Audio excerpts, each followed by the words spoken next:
So I talked to you guys about how the human body is about 100 trillion cells and how every cell has to send and receive chemical and electrical impulses in order for us to function the way that we're supposed to function. One thing I've not said, and I've not said this in a while, is do you guys know how human beings are designed to be? Right? So like, what's a lion designed to be? Like, how would you describe, like all lions pretty much look like lions, right? Yeah. Okay.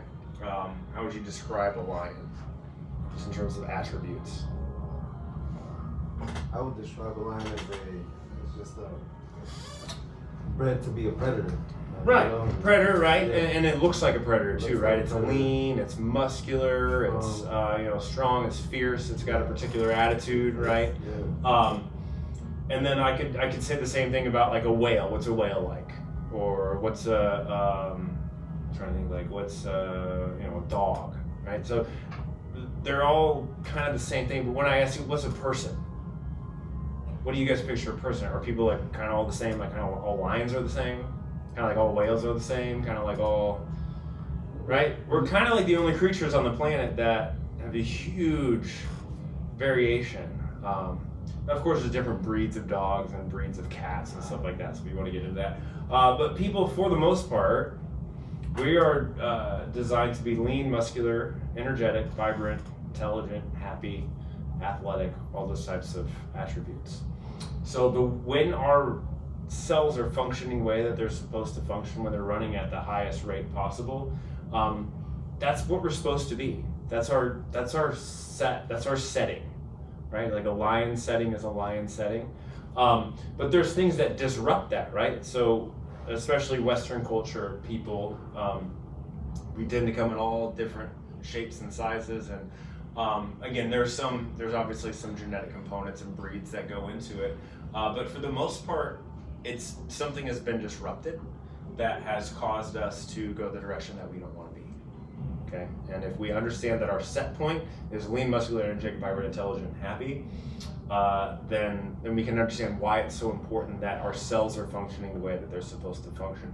So we want to really pay attention to the things that disrupt our cells, so that we can behave and function the way that we were designed to. So real quickly, pollution, stress, lack of sleep, and malnutrition. Those are the 4 major health disruptors. When it comes to toxins, we're exposed to toxins all the time, so we can breathe them in. We're breathing in toxins right now, probably. We ingest toxins, whether it's through food, drink, or things that have been added to our foods in our drinks. And we can absorb toxins like through our skin. So this is what toxins do to us. They disrupt our enzymes. They displace minerals. So think about your bones, or things that are like minerals stored in your liver. They'll push out the nutrients we need, and it'll be replaced with some sort of toxin or pollutant, right? So we want to make sure that we don't have that happening. Obviously, it's going to damage organs, damages DNA, so it's our genetics, right? Modifies gene expression, impairs cell membranes, and interferes with hormone production. So just being exposed to toxins and pollutants can make a really, really big difference in how your body's going to function, how the cells of your body are going to function, right? So things that we inhale typically that are going to be toxins are aerosols, anything that comes out of a can, artificial scents, so perfume sometimes, colognes, those types of things, even those Glade plug-ins, like Christmas trees that go in your car. All those things are scents, and we inhale them in, and they're what we're smelling is a chemical. Some chemicals are fine, some chemicals aren't fine. So we just want to pay attention to what's good, what's not good. Cleaners, household cleaners, all kinds of stuff. We inhale it, we breathe it in. That could have a negative, positive, or neutral effect. Same thing like pesticides, herbicides, fungicides, insecticides, all the stuff that's being sprayed on our crops. Ingested, things that go into our body, right? So speaking of foods, right, stuff that's sprayed on our crops, stuff that's sprayed in the air, all those things get into us, especially if we eat it or drink it. One thing you might not think too much about is like food intolerances. So I have a food intolerance to dairy. So dairy's got all kinds of great vitamins and minerals and proteins and all kinds of really cool stuff. But for me, it's toxic, right? So when I get it, I get inflamed, and all the cells in my body get inflamed, and I don't feel good, and nothing functions the way it's supposed to. So although it might be healthy for some people, it's not always healthy for you in particular, right?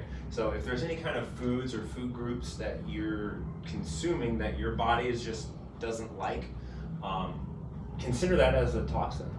Obviously, it's not like anthrax and you're not going to die from it, but it can be something that slows down and disrupts the health of your cells. Other things you're going to be ingested from are like food additives, hormones, preservatives, sweeteners, artificial colors, flavors, dyes, alcohol, those types of things. And even your water, the water that we're drinking, right? So I usually try to drink filtered water. Most of us are kind of filtered water drinkers, I think at this point. But if you really pay attention to what's in even our city water, which is like way better than other countries, but there's things that are linked to cancer. There's things that are skin, respiratory irritants. There are compounds that cause nervous system damage. Other types of things that are linked to cancers. Some things in there that are linked to thyroid and developmental problems.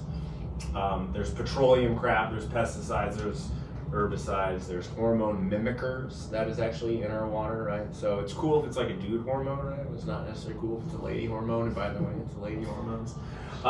So there's a lot going on. We're exposed to a lot of different toxins, guys. One other way that we do it, I just got a picture of the skin cells. Our skin is absorbent, so whatever we put on our skin can actually be absorbed directly into our bloodstream. Lotions, shower gels, shampoos, conditioners, sunless tanners, stuff like that. Anything that can go on our skin can be absorbed and that can become a toxin. The average person excretes about 500 different chemicals every single day. So what does that mean? Well, that means that we're pretty good at detoxifying. Like we're designed to detoxify. We've got 5 organs or 4 main organs that help our body detoxify types of things. So they did a test. You can't really prick babies and pull their blood. I guess that's not good for us to do. But doctors, they tested an umbilical cord in like all different places around the world. And the research came back that every single umbilical cord ever tested, which has been like the last 40 years or so, contained mercury, gasoline. So when gasoline is burned or garbage is burned, they're known as PAHs.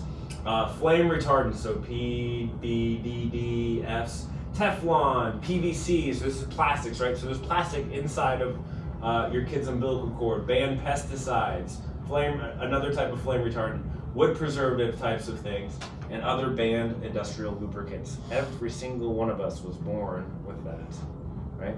So we're swimming in a sea of toxins. And so it's like no wonder that the increase of Parkinson's, perhaps some of these things could be linked to Alzheimer's, cancers, autism, those types of things. I'm not saying that this causes any of it, but it's correlated. When this has gone up, those types of diseases have also gone up. So those are things that we need to be considerate of.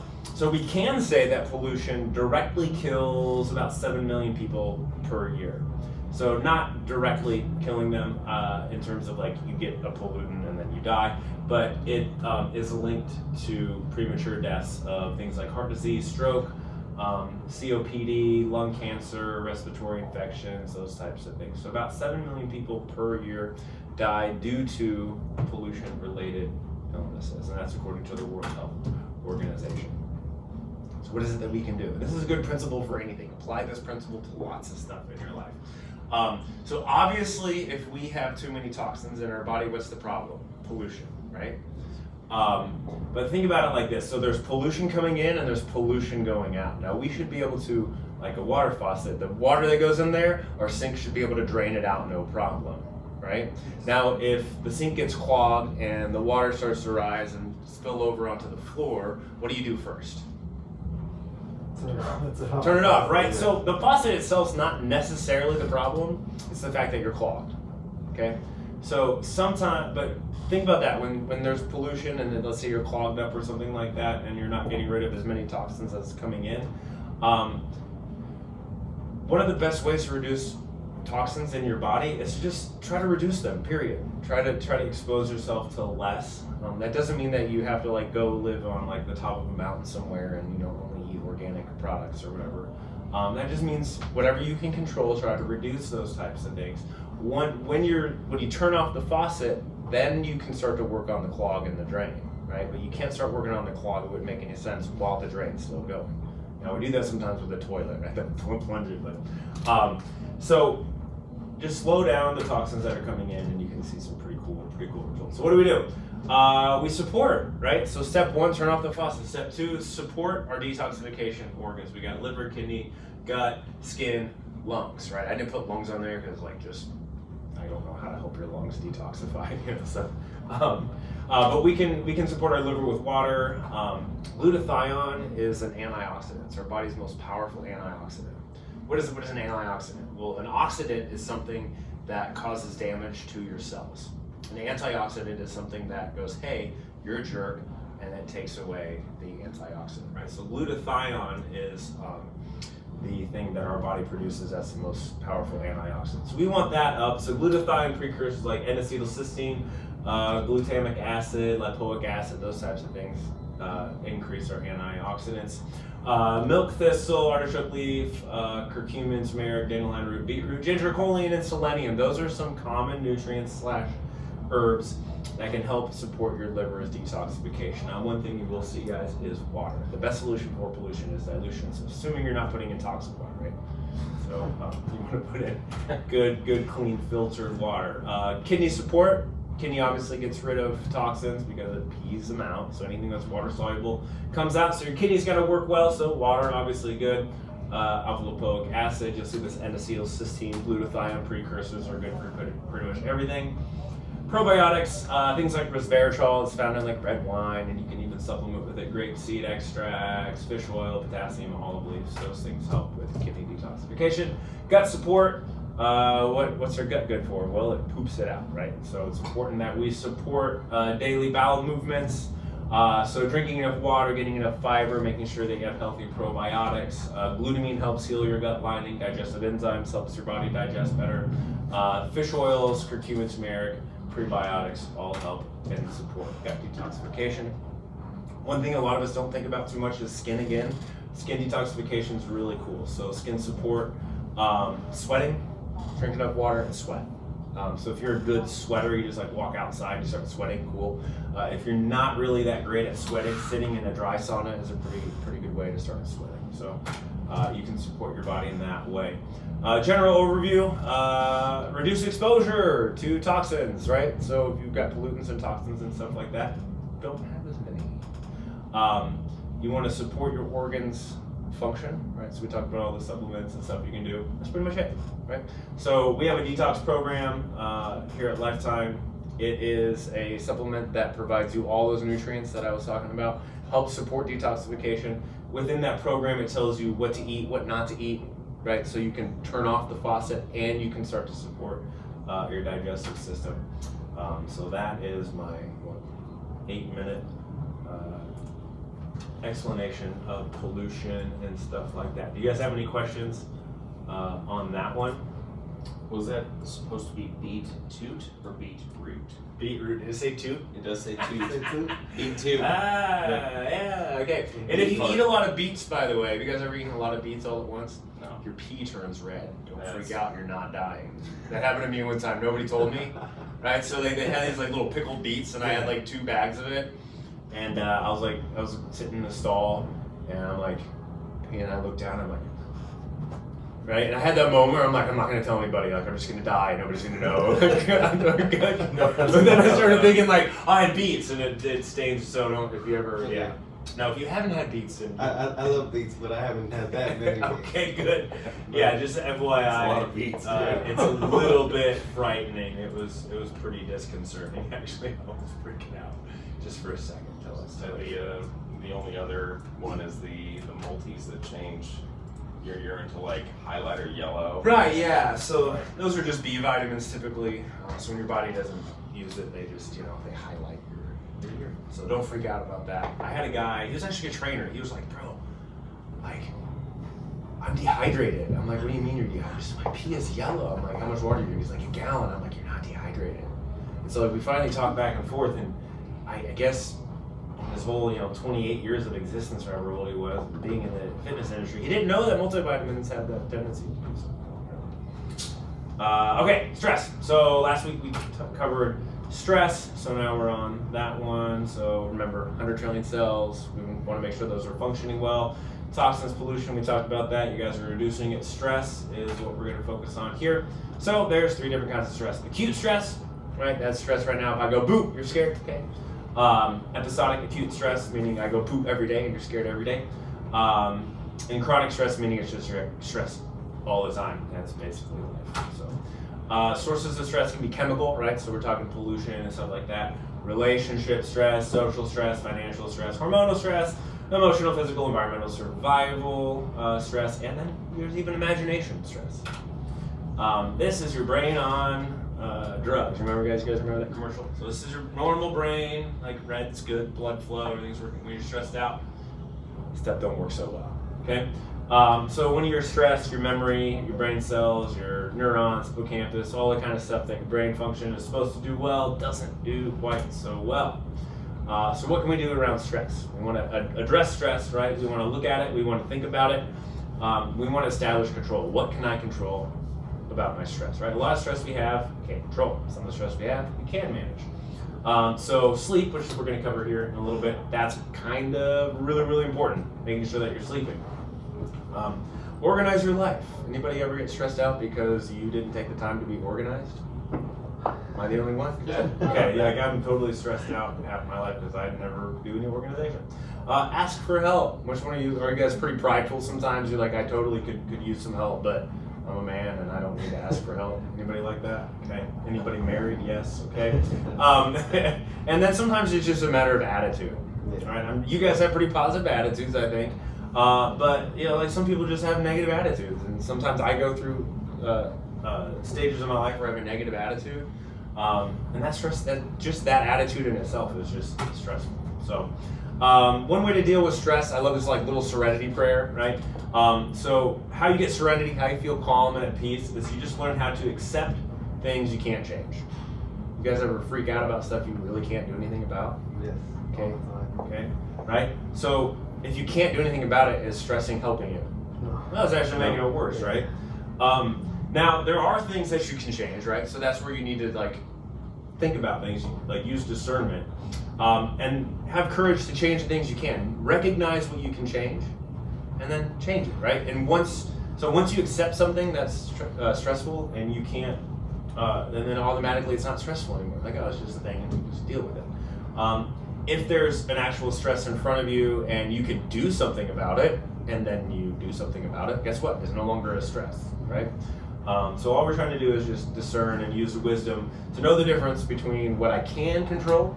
If I can control it, do it. If I can't control it, let it go. Okay. I think Elsa said something about that.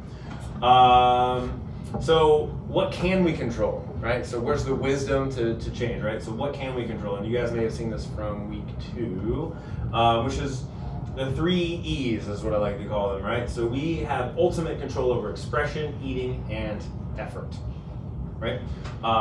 Anything else we have influence over, right? So when we go back a few slides and we talk about these stresses, right? Do I have influence over chemicals? Do I have influence over relationship? Yes.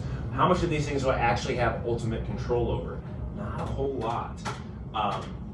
So use your influence, but focus on using your influence within the way that you can manage it. So expression, we'll get into that. So expression, you express yourself, right? Nobody can prevent you. I guess I can prevent you from expressing yourself, but what you say, what you write, what you choose to believe about your thoughts, right? You can't necessarily control your thoughts, you just control which ones you believe.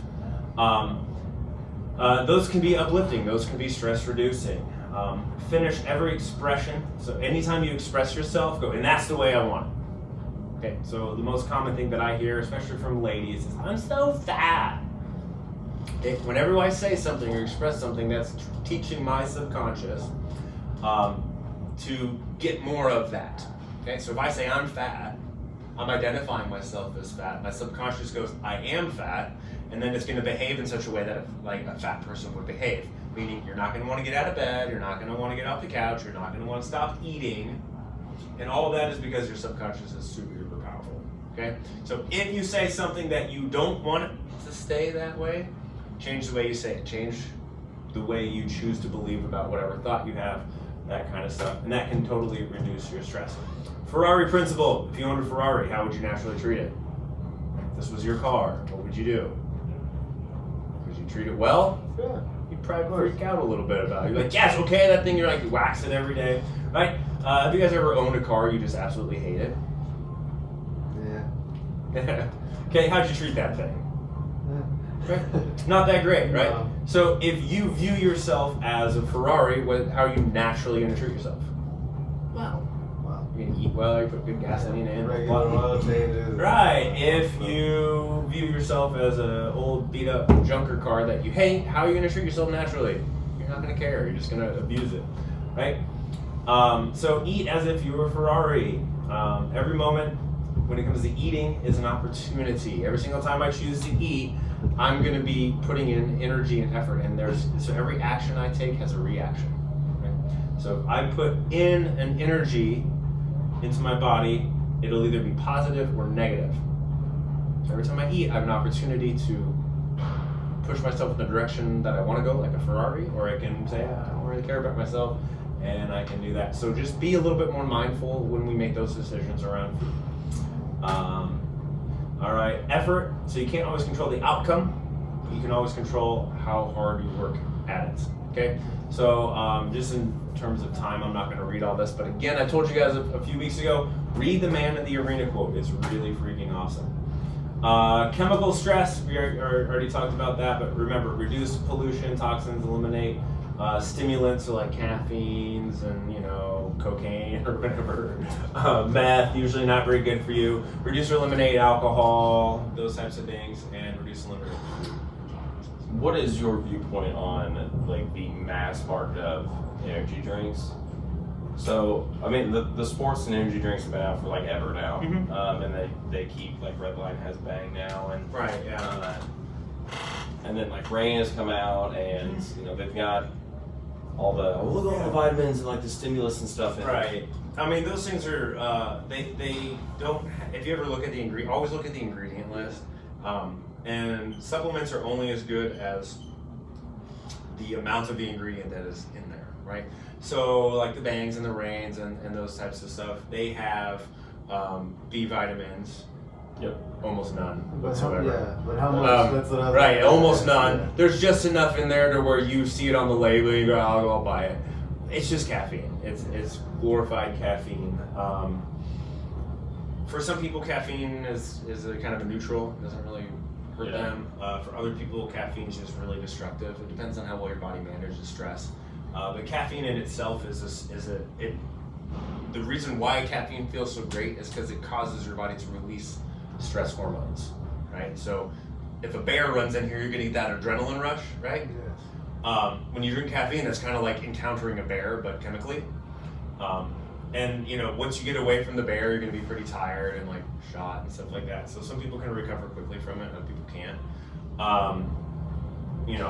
I'd be lying if I told you I didn't do those types of things. But I do see negative effects from it. Like, I'm cool if I have like a little bit of caffeine infrequently, but I'll end up reaching a point of just absolute fatigue all the time if I have too much caffeine too frequently.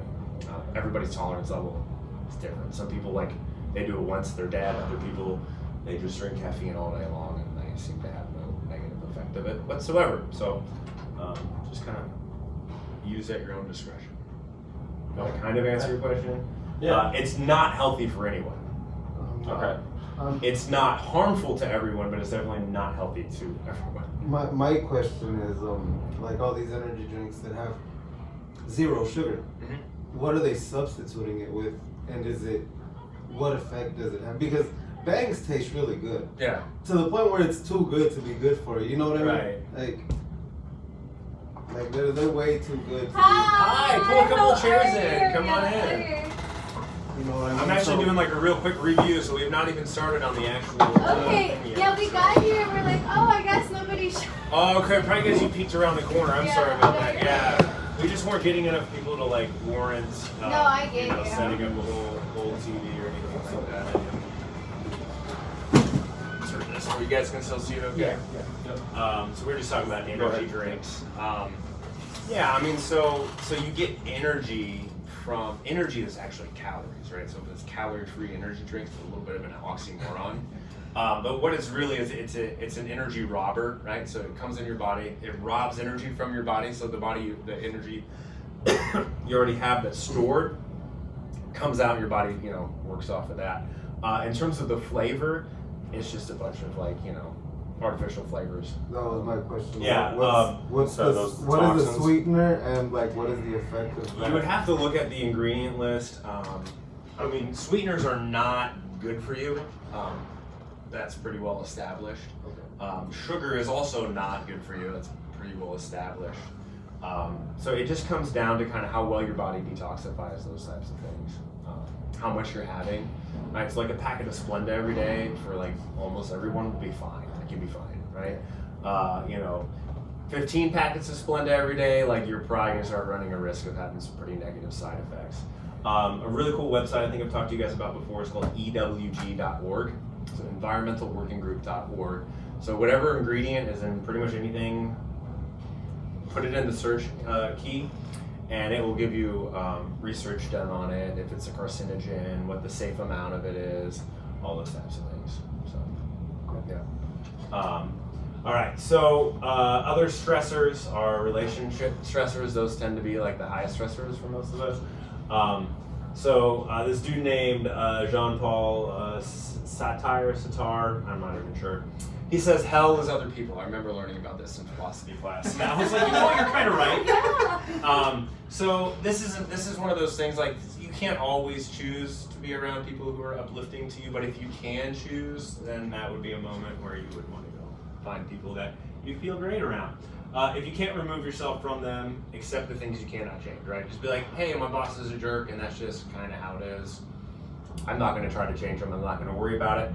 A snake's a snake. I'm just going to manage the snake how the snake is. Financial stress, right? Number one relationship ruiner, actually, is financial stress. So just organize, make a budget, all that kind of stuff. You guys know about it. Maybe you do, and maybe you don't do. Hormonal stress, we're going to talk a little bit more about that in this next lecture. But one way to look at your hormones dictate what you feel like doing, right? So a lot of us go I feel like if I just didn't want to eat crap all the time, then I would be healthy, right? And if I just wanted to get off the couch, but I want to stay on the couch, that you're talking about the hormones and neurotransmitters that are going on in your body. Your desire to do something, the feeling of doing something, is chemical. It's a chemical thing that your body's reacting to, right? So if you can get your hormones and neurotransmitters and stuff in balance, then it's going to be much, much easier to achieve the goals that you want to achieve. All right, so stress particularly is a lot about perception. And we talked about do you guys ever stress about something you can't do anything about? You ever stress about something that really wasn't a problem at all?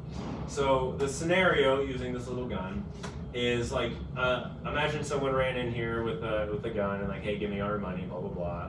What kind of reaction is going to happen to you? Are you going to be stressed about that? Right? Are you going to be in control of whether or not you're stressed about that? No. Not really, okay? So in that instance, right, they came in there bam, it's a gun, holy cow, this guy could kill me. He leaves, and at the end he pulls his, and it was a squirt gun the whole time. So was the threat of him real? Was the gun a real threat or perceived? It was actually a fake threat, right? A water gun, unless he throws it at you, it's not really going to hurt you. Or squirt you in the eye, that hurts. But so a lot of the stress that we go through is just we made it up in our head. Right now, if it's a gun situation, you're probably best to assume it's a gun. Don't that's probably a water gun because the guy that I talked to was yeah, it's probably a water gun. Don't test it. But in those types of stress, if you find yourself stressed, just ask yourself this question: okay, slow down, think it through, take a breath. Is this a real stress? And if it is, what's the worst that can happen? You guys ever ask that question and then the worst thing happens or something worse happens? I've been there. So that's kind of the stress talk, and then we'll get into today's lecture, which is number 3, which is sleep. or lack thereof. Who's just like the best sleeper in the whole world? Congrats. That's why you have a smile on your face, your eyes are lit up. The rest of us are like this. There could be tornadoes outside. Yeah. She just knocked out. You're hanging out in Nashville with like F5 tornadoes. Yeah, she'll sleep right through it. I mean, the dog wake up, and she's just sleeping.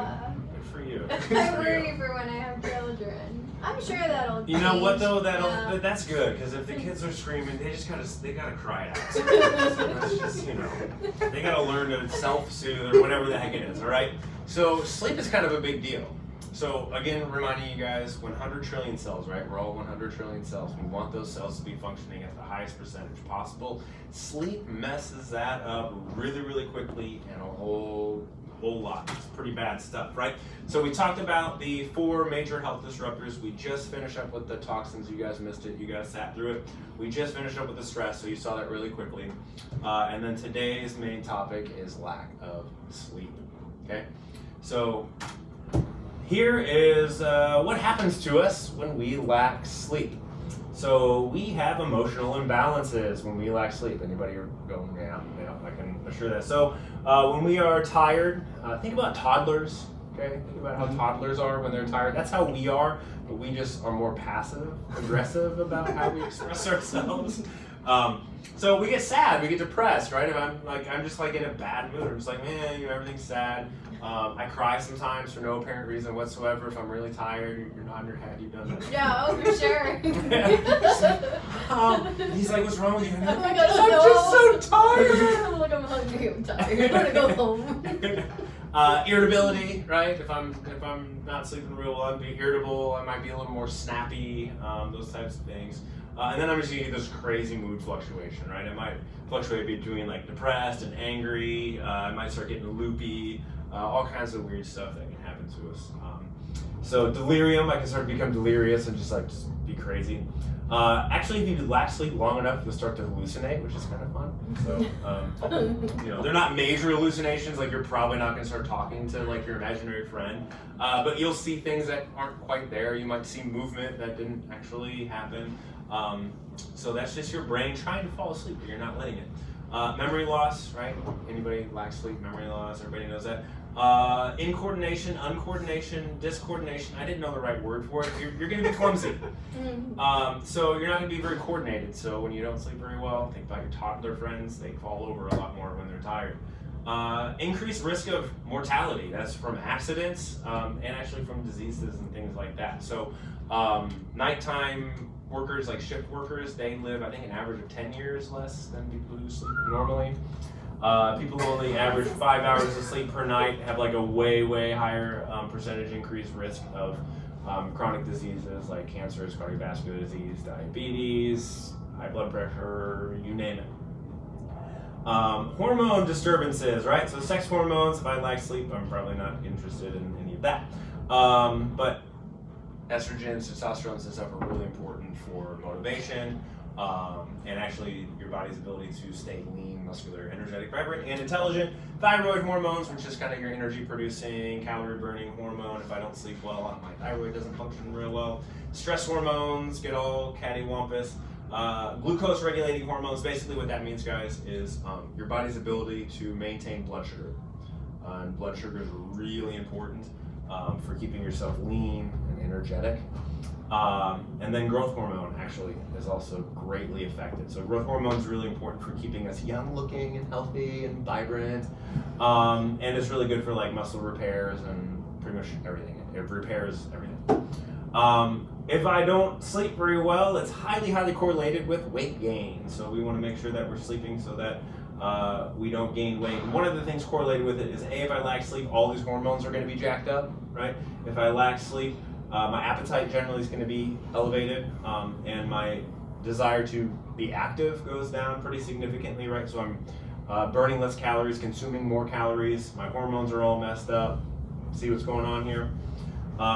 It can elevate my blood pressure and suppress my immune system so you guys don't get the coronavirus. Make sure that you're sleeping enough. All right. Anybody ever wake up on the wrong side of the bed before, right? So kind of just getting into some of the stuff we were talking about, emotional disturbances, depression, irritability, fluctuations. How does that affect your behaviors?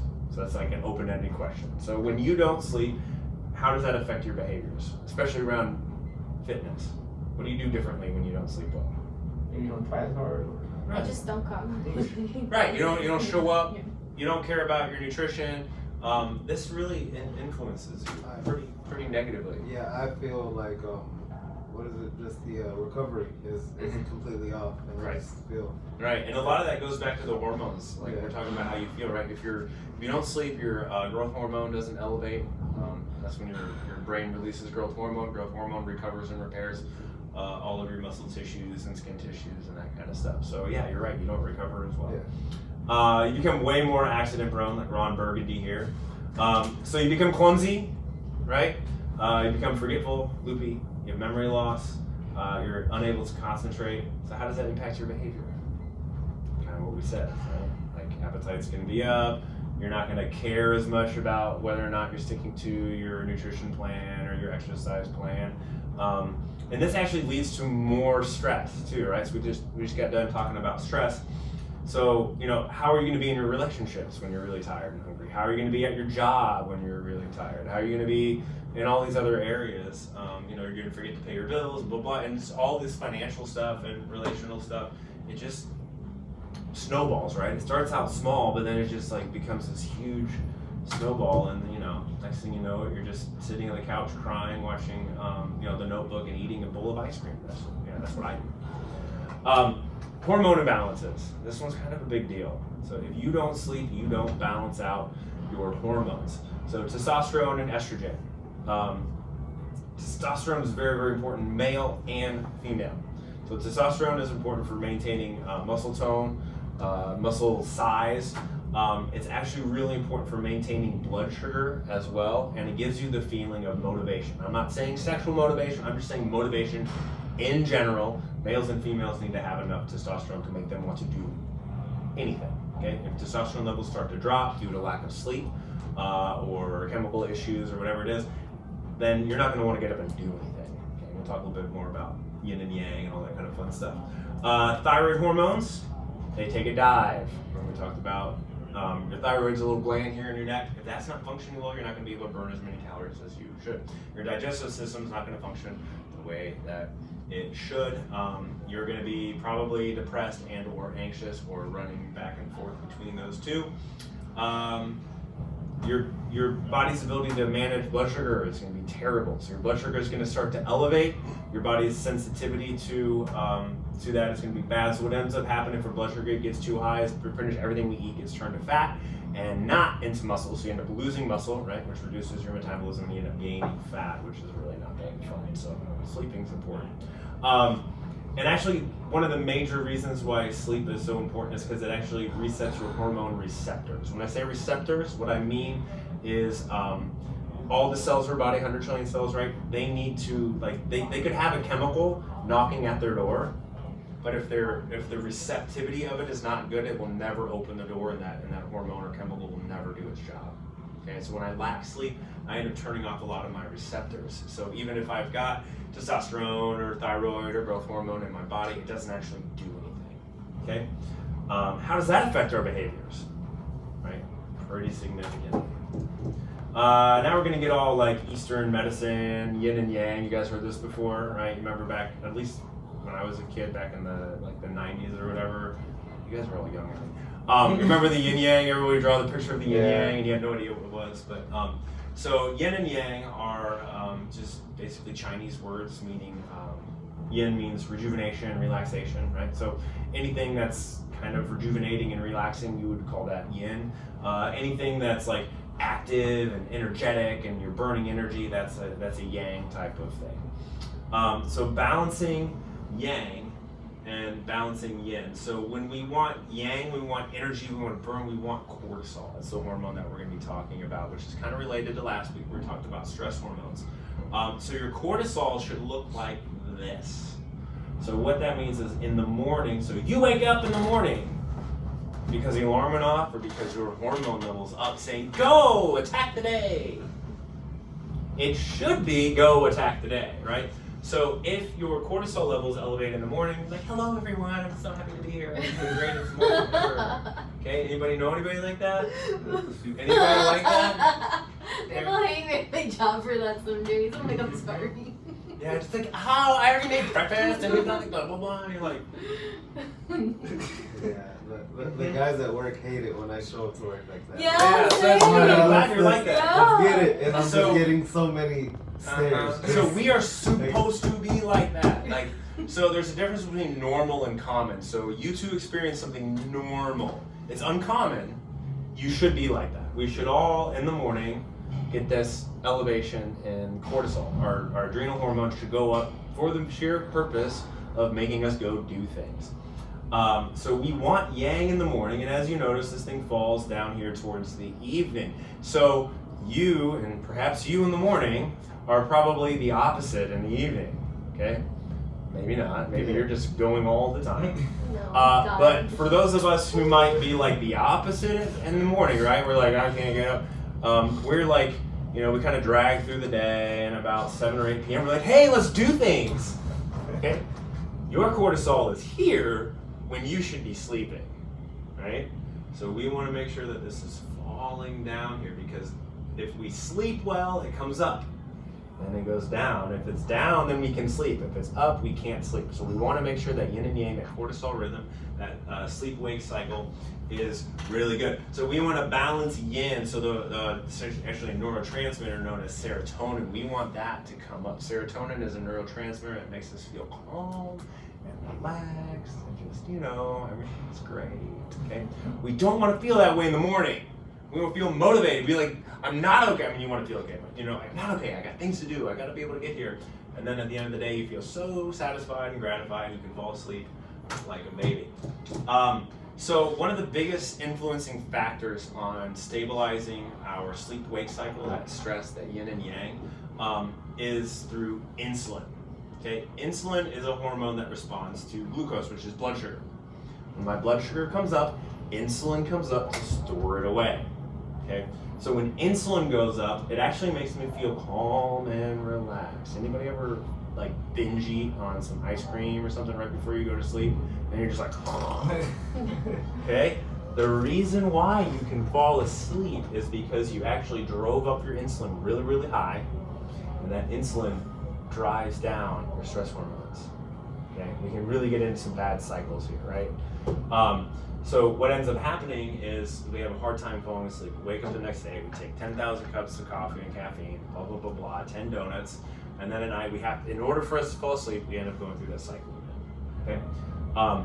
So we'll talk about what to do with that and how we can take advantage of it. So we want to use insulin to our advantage. So since insulin pushes down my energy producing hormones, when would I want to have a higher degree of insulin, and when would I want to have a lower amount of insulin? Low in the morning and high in the evening. Right? You can read, yeah. Okay, so you want your insulin to be elevated in the evening time. If it's related to glucose, what does that mean? It's a total paradigm. People's minds are going to be blown here in a second. But should I have more carbohydrates in the evening or less carbohydrates in the evening if I want my stress hormones to go down? More? Okay. So everybody's heard like, don't eat carbs at night. Mm-hmm. Depends on what kind of diet you're on. If you're on keto diet, like, you know, don't do that. But if you're wanting to sleep better, then have some more carbohydrates at night. Does that mean have 13 Twinkies and a large pizza? No. A pint of ice cream? It does not. It just means, you know, have a potato or something, right? I'm not saying binge eat at night. You guys are gonna hear that. You're gonna leave here and go, dude, bro told me to binge eat at night. I'm not saying that. It's on camera. We're not saying binge eat at night. I'm saying don't be afraid of having some degree of starchy carbohydrates in the evening time. Now, you can reduce your carbohydrate intake because you shouldn't be having it in the morning.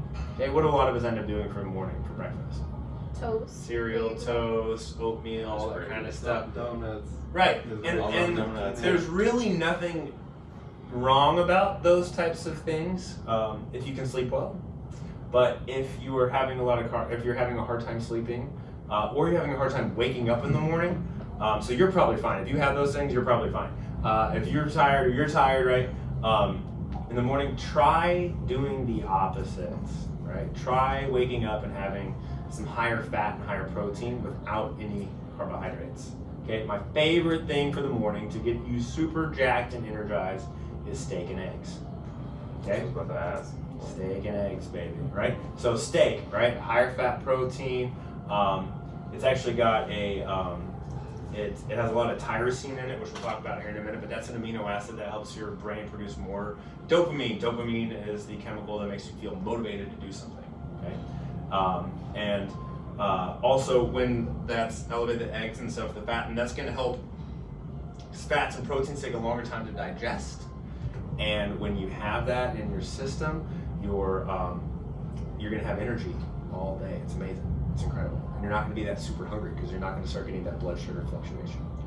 So it's a really cool way to start out the day. Now, when I fall asleep, 5 minutes, I'm gonna try to bust through this, but this is important. When I fall asleep, all of my yang hormones start to rejuvenate, right? So when I wake up, my growth hormone, which is a fat-burning, energizing hormone, is elevated. Right, so when I wake up, I'm burning fat as fuel, which is really cool.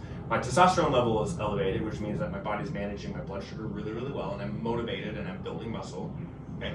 My dopamine levels are elevated, which means that I'm motivated to do things. My cortisol levels should be elevated, which means that I'm motivated to do things and I have energy to do it. As soon as I introduce a carbohydrate to that, guess what happens to all those good uplifting hormones?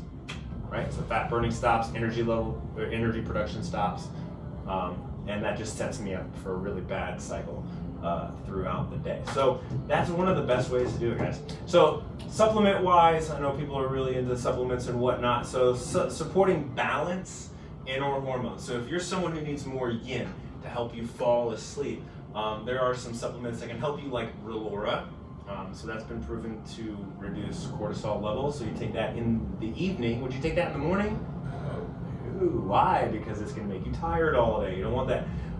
Tryptophan, everybody knows tryptophan. You eat too much turkey and then you get tired of tryptophan, right? So tryptophan is just an amino acid that stimulates serotonin production. Serotonin makes you feel relaxed and calm. Now, serotonin is a precursor to melatonin. You guys may be familiar with melatonin, which is that little crazy chemical that makes you fall asleep. I do not recommend taking melatonin regularly.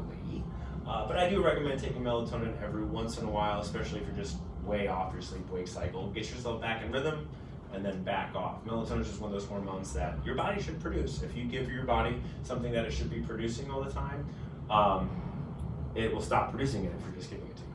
Okay? So then you become somewhat dependent on it. Yang-producing supplements, licorice root and tyrosine. So licorice root extends the half-life of cortisol. Okay, so would you take this at nighttime?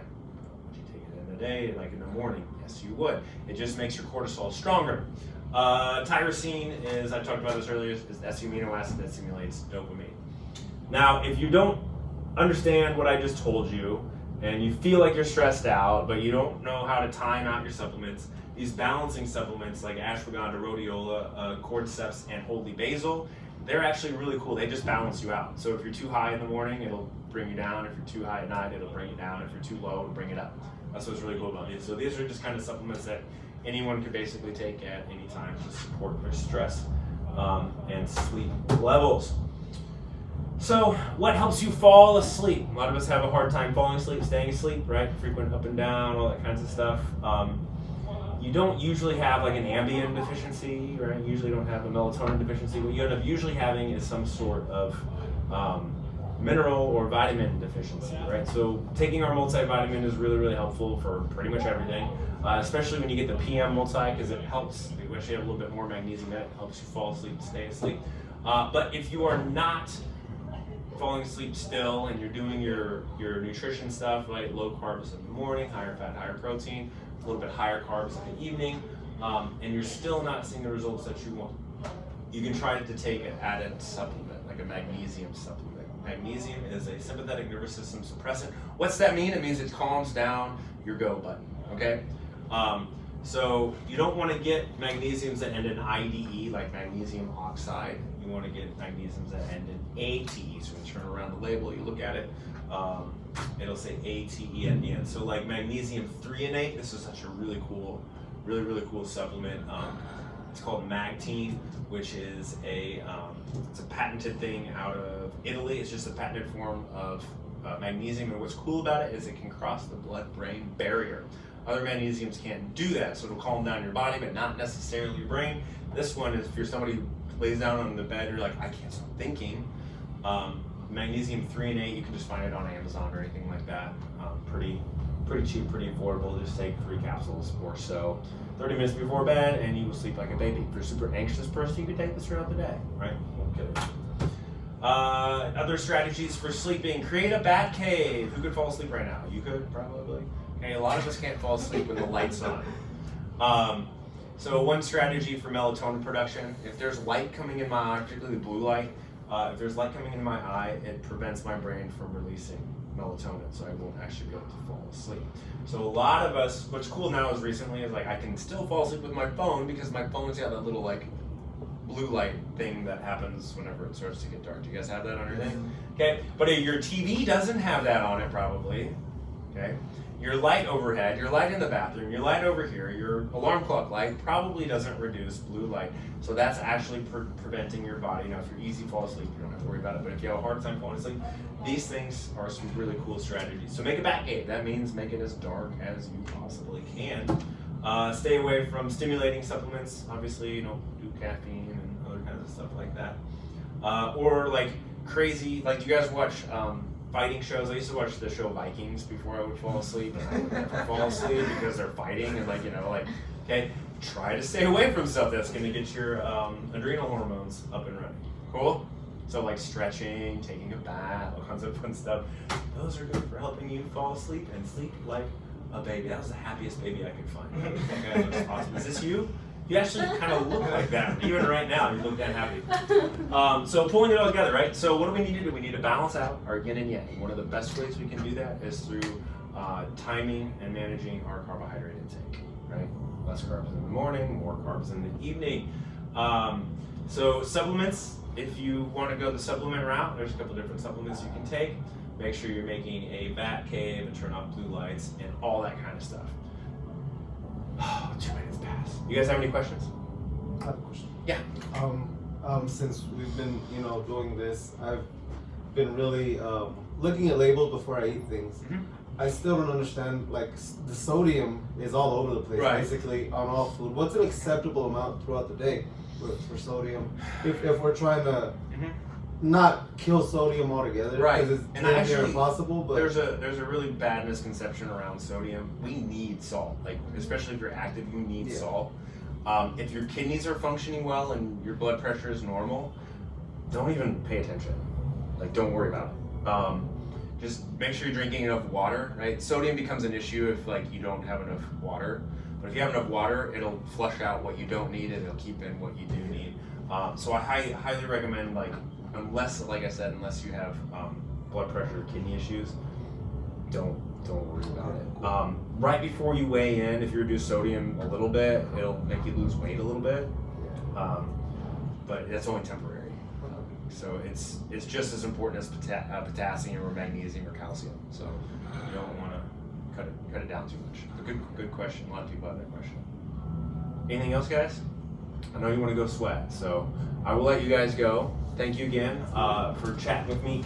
Next week, we're going to talk about malnutrition. So we're going to really start to get into the nutritional aspect of things, how we can really focus on that, and then we'll talk a little bit more practical strategies for finishing up your 60-day and living the rest of your life after you've done the 60-day, right? So we don't want you just crash dieting and get into a goal and then gaining it back again. I mean, we kind of do because that helps us stay in business, but we want to make sure you guys are